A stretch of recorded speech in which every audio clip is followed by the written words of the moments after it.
Morning everybody, Rick here. We are getting ready to go to an aviation museum located in Wichita, Kansas. It's called the Kansas Aviation Museum. It's got the original 1935 marble floors in it, and it was in operation from 1935 until 1954. It's got Arco Deco style building. The architect was Glenn H. Thomas. It was the terminal and administration building of the former Wichita Municipal Airport in an area known as the California Section. The Park Board purchased the property, 640 acres, in 1928. They started building July 1st, 1930. However, they had to halt the building because of the Depression. They finally got started in 1933. It was a WPA project. The opening ceremony was conducted on Sunday, March 31st, 1935. In the late 1930s, they added the runway, and again, it was a WPA project. There's also a control tower that you used to be able to go up in. Now, I don't know if you can anymore or not. That's just kind of a real brief synopsis of the Kansas Aviation Museum. And we're going to be going there later on today. So hope you can join us. Think you'll enjoy it. There's a lot of airplanes that set outside, and it's just really cool. The inside of the museum's got all kinds of artifacts and aviation type memorabilia. Hope you can join us. We're going to be going there, like I said, here in a little bit. So hopefully we'll be seeing you later on. And as I always say, I'll catch you on that video. So bye for now.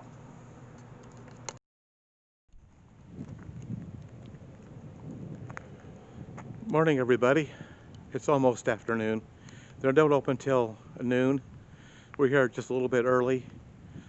It's been heavily raining all morning long. Bad rain, torrential rain, lightning, thunder, everything. And we finally get here and it's slowed down to just a trickle. It's just sprinkling a little bit. So I'm gonna try it. I'm gonna do the outside. I'm gonna walk around the outside and show you the building and everything. And then of course, when they open, then I'll do the rest of it after they get open.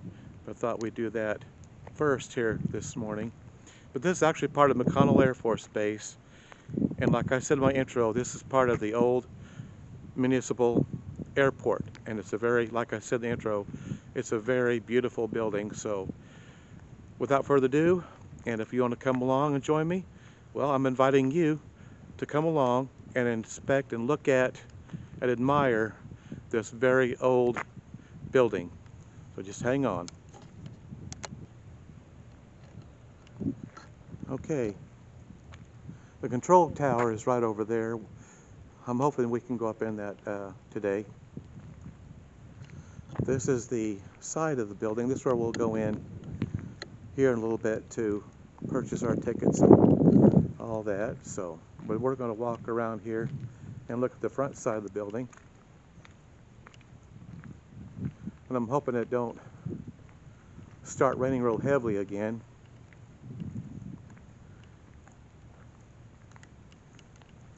We just almost didn't make it. Okay, here, hold on. I'm going the wrong way here. Okay, we had a change of plans. We're going to do the inside first because it's kind of a real light rain.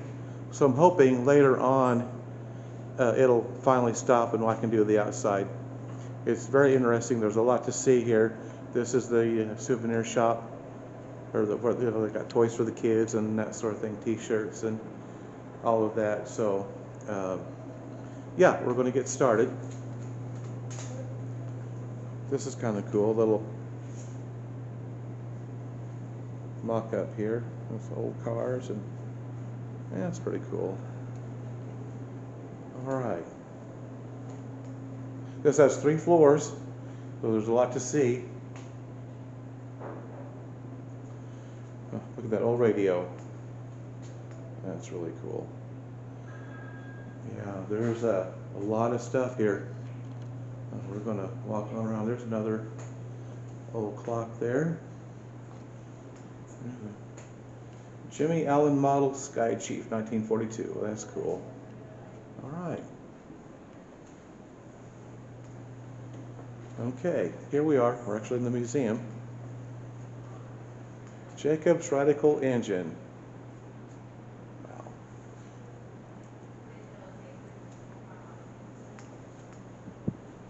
We've been here, like I said in my intro, we were here several years ago. I'm hoping later on I can do the outside as well. 1911 Kemp engine and Paragon propeller. Okay. And this here is a Wright Whirlwind AC engine. Wowee.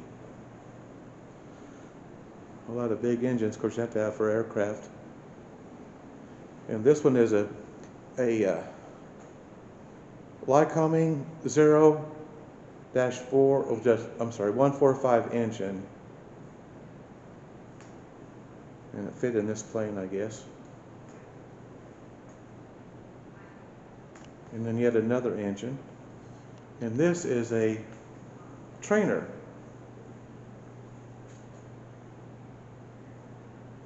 A Link Trainer AN-T-18 Flight Simulator 1934. Produced between 1930 and early 1950 based on technology gained from the Edwin Link family's piano and organ business. Oh wow, that's cool. It's mainly for kids.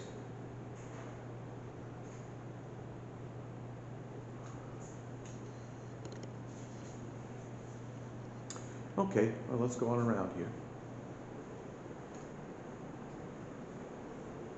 Here's a Allison V-1710 engine overhaul toolkit.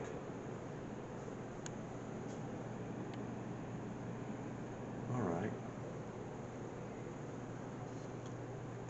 I'm sure hoping that it's just a real light drizzle out there right now, but it's just bad enough to get the lens and everything wet, so I really don't want to do that. And here's different kinds of propellers. Stone propeller, it says dash wood, and just all kinds. Let me go up there and work my way down. They're very long.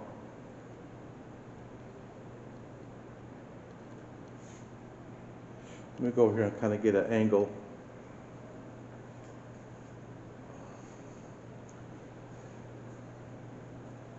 I've got to be careful with my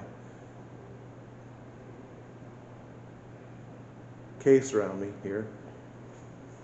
I store all my extra accessories, my cameras and stuff.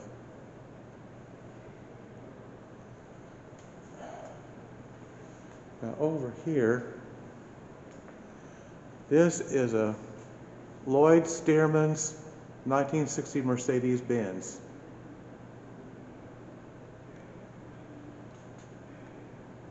There's just pictures of the dash, the interior of the car.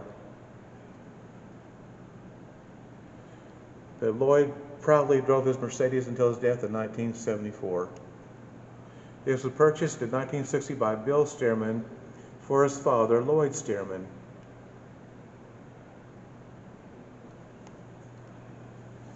So that's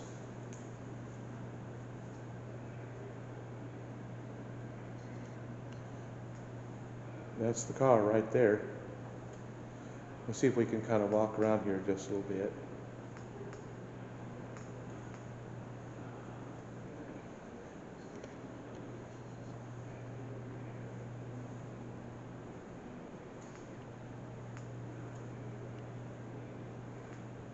Stearman Auto Prototype. It says primarily for in-town driving, the car was constructed with steel into a single structural unit. Project discontinued by 1973. Wow. Boy, very basic. Very basic. We're going to get around here, and we may not be able to. Oh yeah, we can. I think we can walk in through this way. And here's, I got sidetracked there. Here's a Mercedes. Very beautiful car. Look at those seats. Very nice.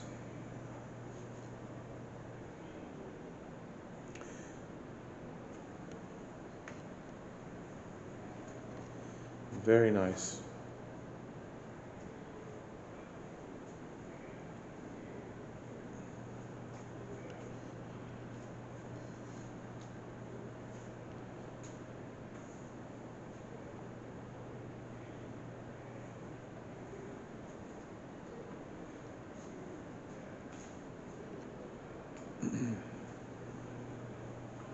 Oh, look at it, an old coin operated ride here. It's supposed to be the Red Baron, I think.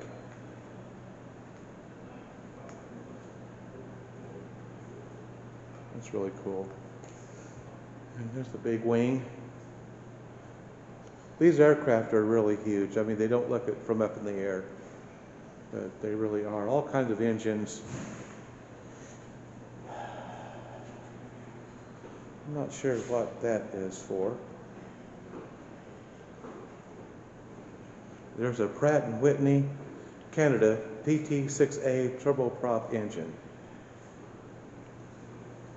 The engines are huge. Of course, that had to be airplanes, for airplanes. This is a Garrett Air Search TRF731-2 engine. Okay.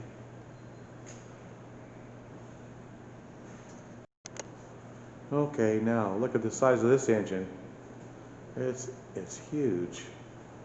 Probably can't get all the way back there, but this is yet another engine. Look at that. That is huge. This is a General Electric Allison J35-A-13 turbojet engine. Wow, that's crazy.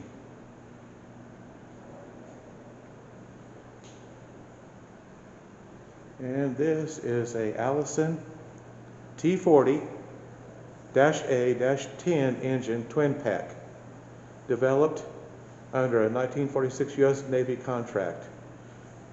The Allison T40 was an attempt to produce a high-powered turboprop engine by combining two T38 turboshaft engines side by side.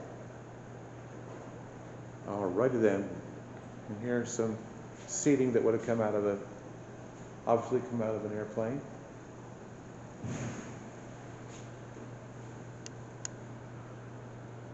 You're supposed to be able to go up there and make that gear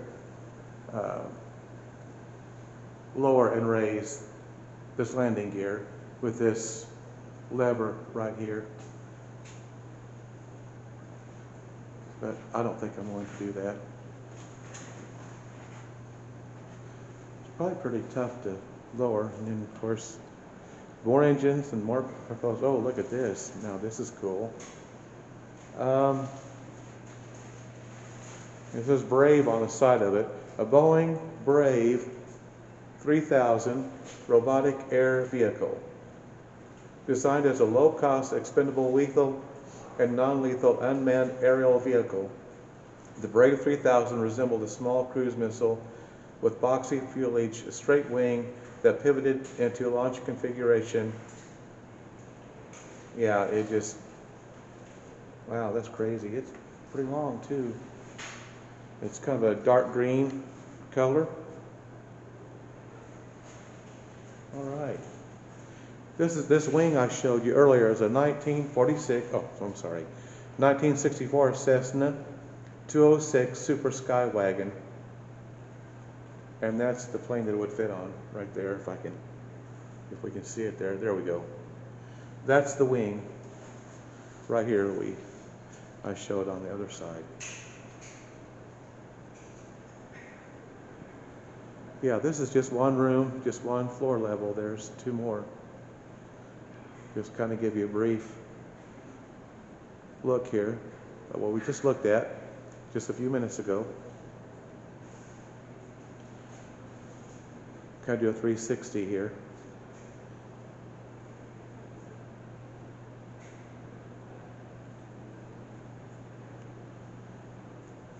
And of course, Wichita is known as the air capital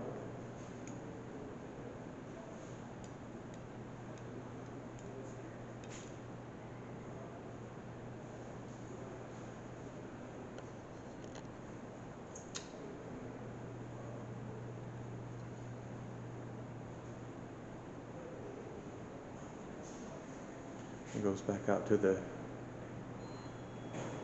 gift shop area, so we're going to go on around. Okay, let's just keep going.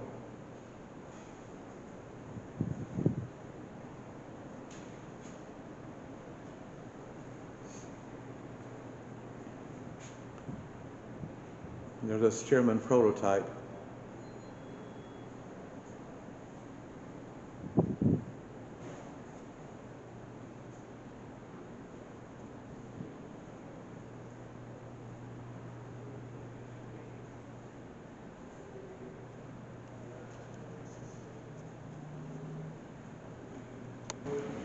Okay, this is the second floor.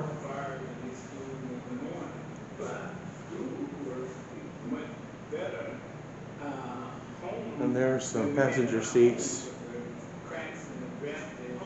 would come out of an airplane.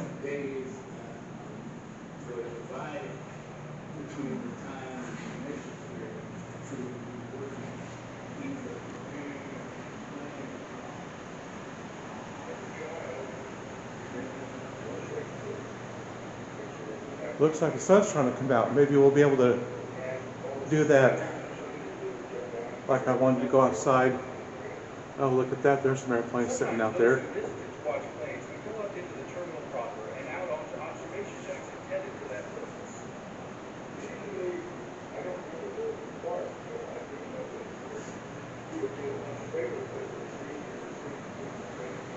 It's very large. Let me just kind of take you around here.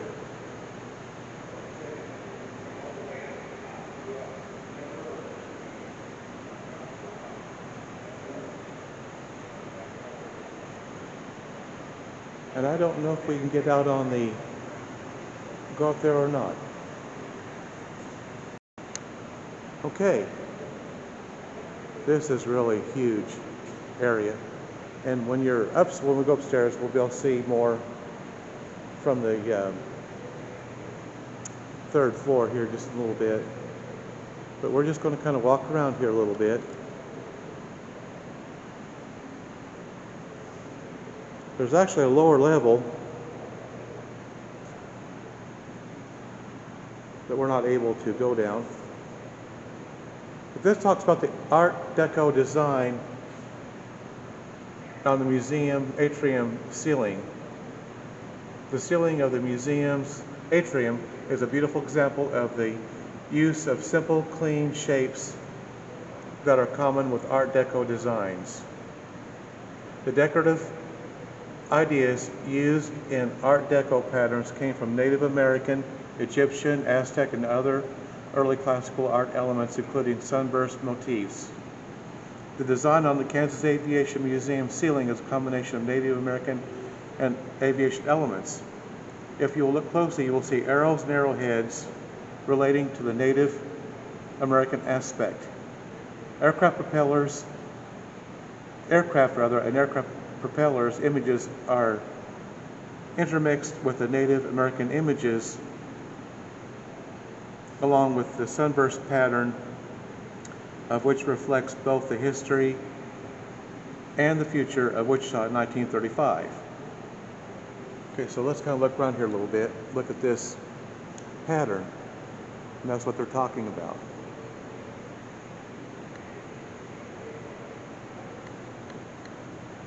This is all original.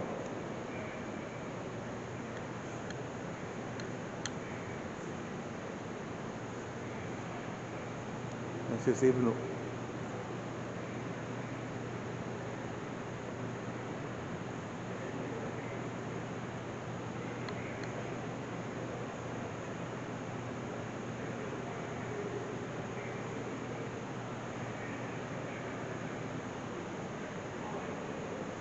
the control tower is right up those stairs. We're going to go up there in just a minute.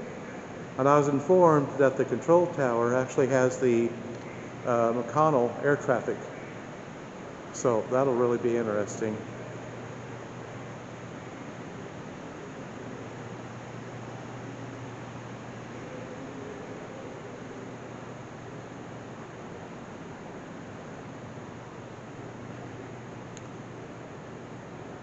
Model of the 1934 Stagger Wing A-17F. This aircraft was completed in May of 1934 and built for high performance and high comfort transportation. Was considered the ultimate single-engine business airplane of the mid-1930s. Modified for entry in the Bindex race in 1937 and again 1938 as a favorite entry. Mechanical failures kept it from finishing either race. 1944 was destroyed in a hangar fire in Glendale, California.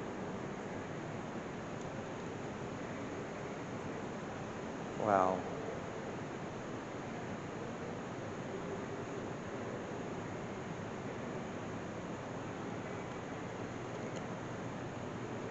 And that's the plane.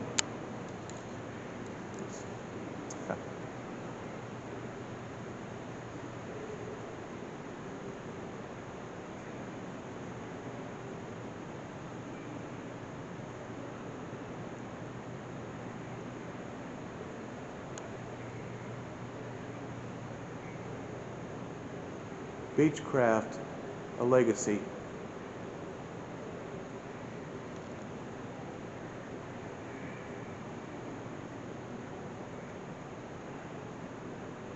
This just has pictures of that era.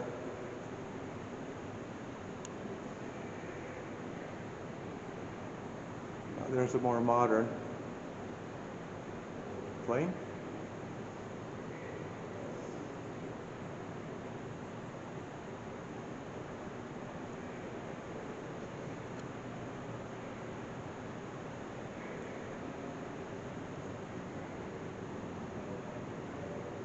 And this is the Bonanza.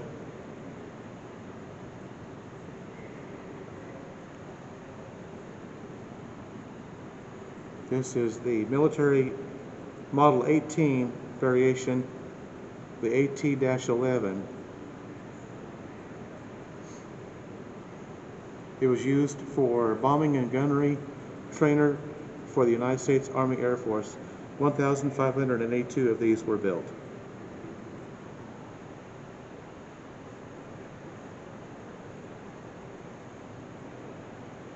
National Air Races, there's a trophy for the National Air Races. Okay, let's go over here.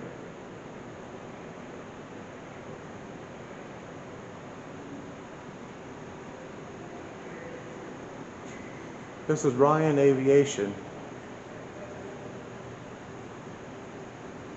plant. And there's all kinds of news articles and just a lot of stuff. Let's go around over here. Here's some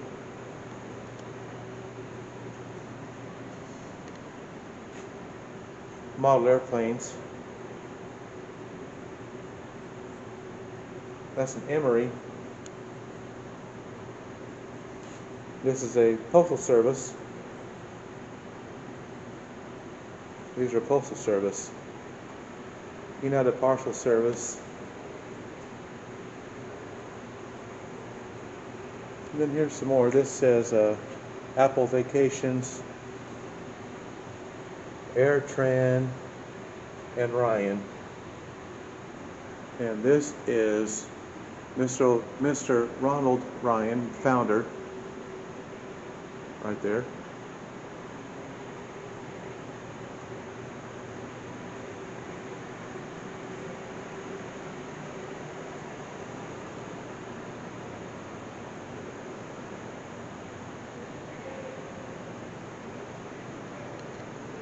This is the H. Russell Baumhoff Aquarium. This is really very cool. Look at this, where the railing is.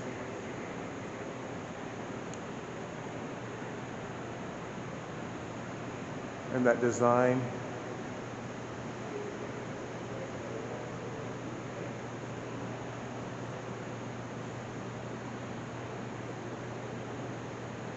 Part is huge.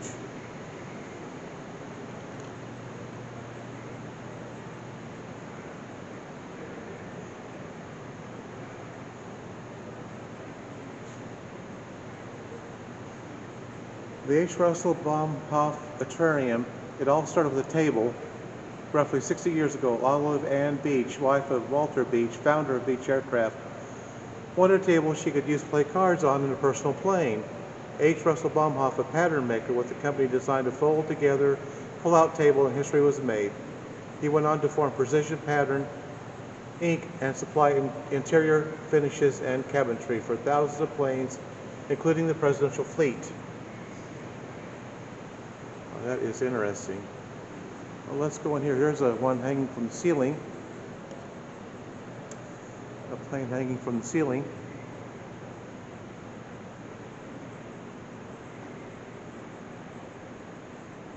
That's cool. Of course, Wichita was home to Cessna and Boeing.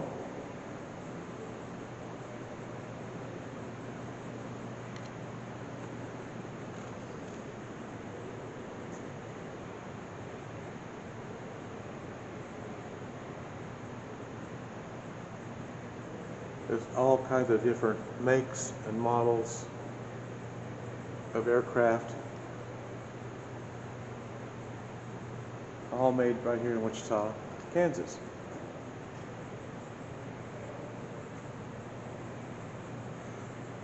We no longer have Boeing here in Wichita. It's now Spirit. That's what it's called now. Boeing moved to Seattle, Washington.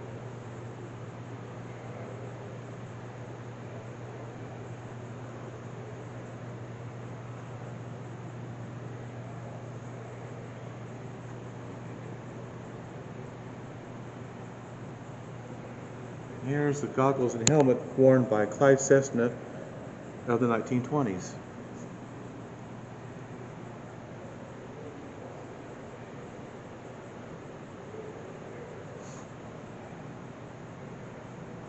That's a model airplane. That's huge. Look at that model airplane kit.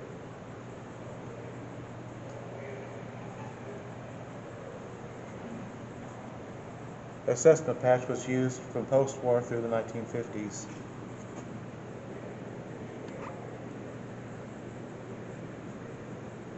They even had Cessna cufflinks, coasters, pocket protector, bumper stickers. I mean, just everything. It's a Cessna pencil, a pin set. This is a control stick from a CH-1 Cessna helicopter.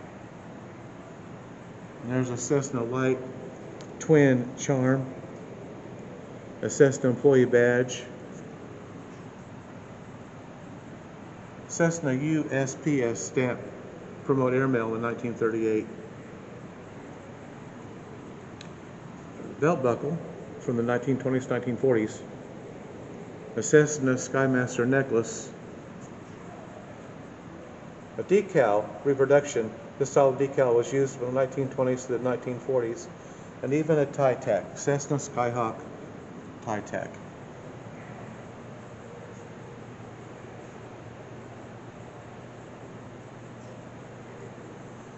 Oh.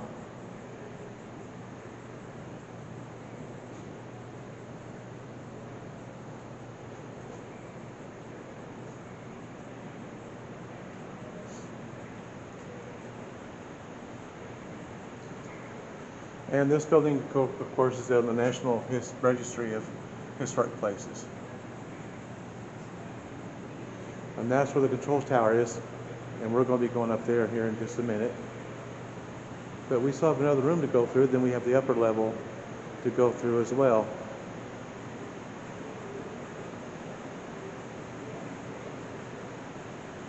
And we're just taking our time, and it does look like it's going to be nice later on when we get outside and look at all the various aircraft outside. Okay, and here's more model planes. This model history of Wichita built aircraft collected by Women's Aeronautical Association of Wichita, and there are a bunch.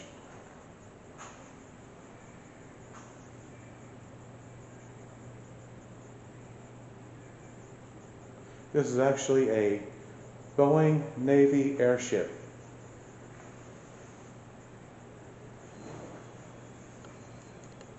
And there's a cutaway of what it would look like inside.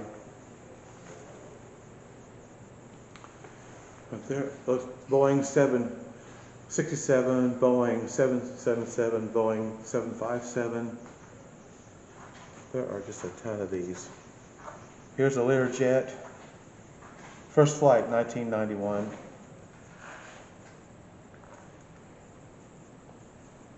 Learjet, first flight, 1979. I mean, there are a ton of these. This is a Boeing KC-135R straddle tanker. First flight, 1985.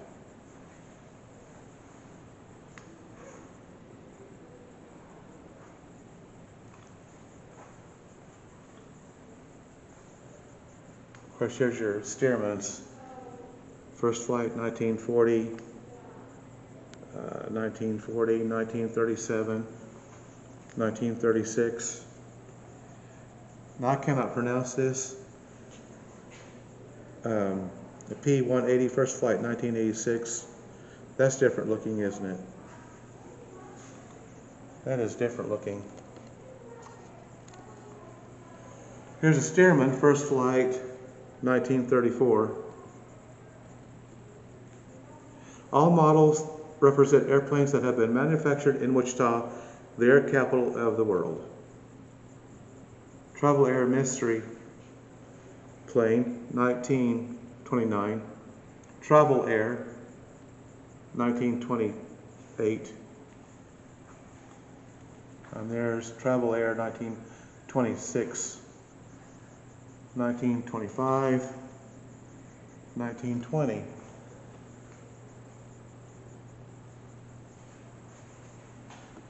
Wow, this is crazy. There's a Beechcraft Super E-18S, first flight 1954. Beechcraft Baron 58P, first flight 1973. I mean, these just go on. 1932, 1959. Beechcraft 1937. Beechcraft Bonanza, 1947. Oh, I tell you what, this just goes on and on and on. There's a Beechcraft 1900 airliner, first flight, 1982.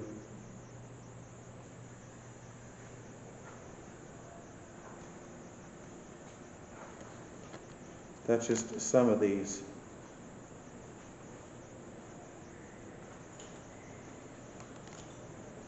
There's trophies for air races and that sort of thing.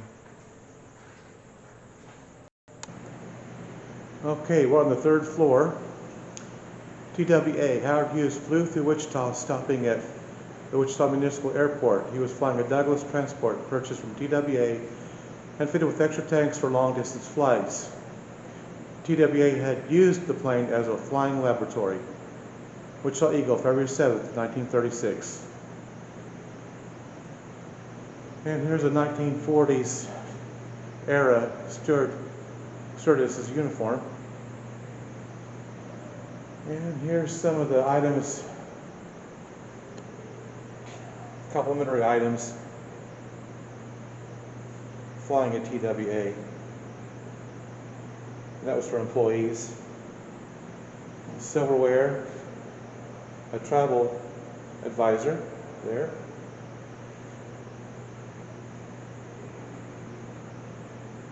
Just all kinds of stuff. Okay, we're going to go on up here now.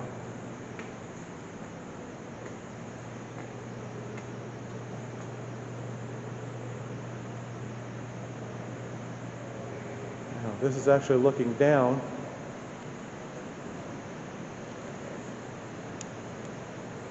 You see that pattern a lot better on the floor.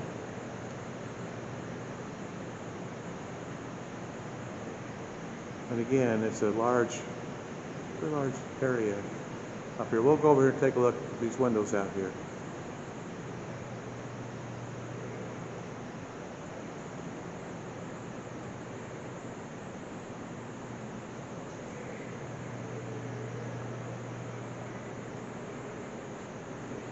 United States Air Force Boeing Seek Spinner.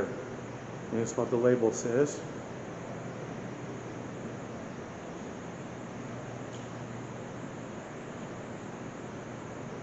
Rather unique looking aircraft. It looks like we're going to be able to go outside. Looks like it's cleared off considerably. I think we're going to be able to go outside.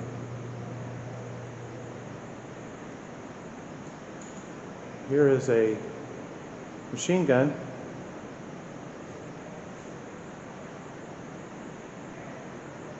This is a B-52 Stratofortress M3 50 cal machine gun. And that's where the rounds would have fit as it was fed into the machine gun. Very large and very heavy.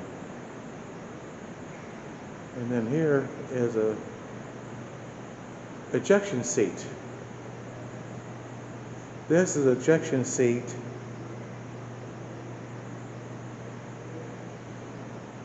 is a system designed to rescue the pilot or other crew of an aircraft, usually military, in an emergency. And it shows the pilot being ejected out on the seat. In most designs, the seat is propelled out of the aircraft by an explosive charge or rocket motor carrying the pilot with it. Once clear of the aircraft, the ejection seat deploys a parachute. Yeah, that's what that is. Ejection seat. And this is a Norden bomb sight. Wow.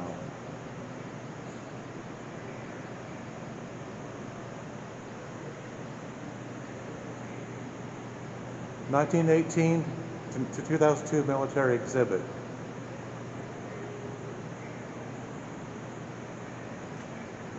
Like some workers. That's the timeline. And then we get up here to 1941, 1951, the B-29 Boeing, Wichita.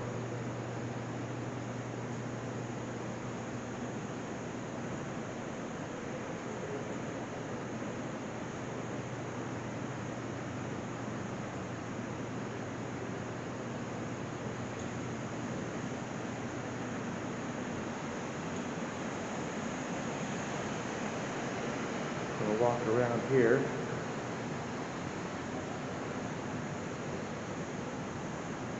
Looks like there's some more airplanes, and way off in the distance, which I don't know if I can pick it up or not, is downtown Wichita. Way off in the distance. Let me see if I can kind of zoom in here a little bit. Okay, that's as far as I can go. There, as you can see, the buildings and what have you from, that's downtown Wichita, way off in the distance. They've actually got aircraft sitting over there they might be working on.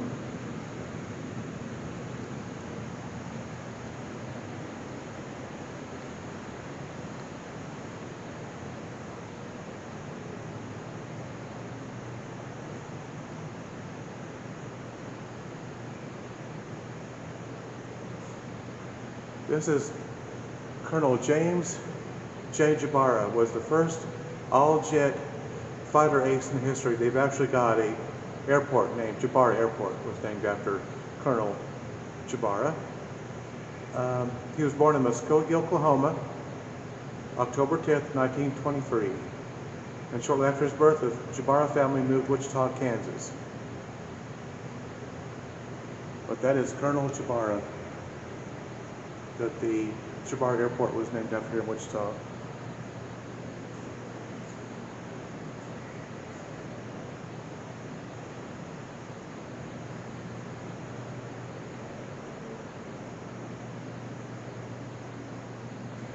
Looks like they're getting ready to work on another exhibit.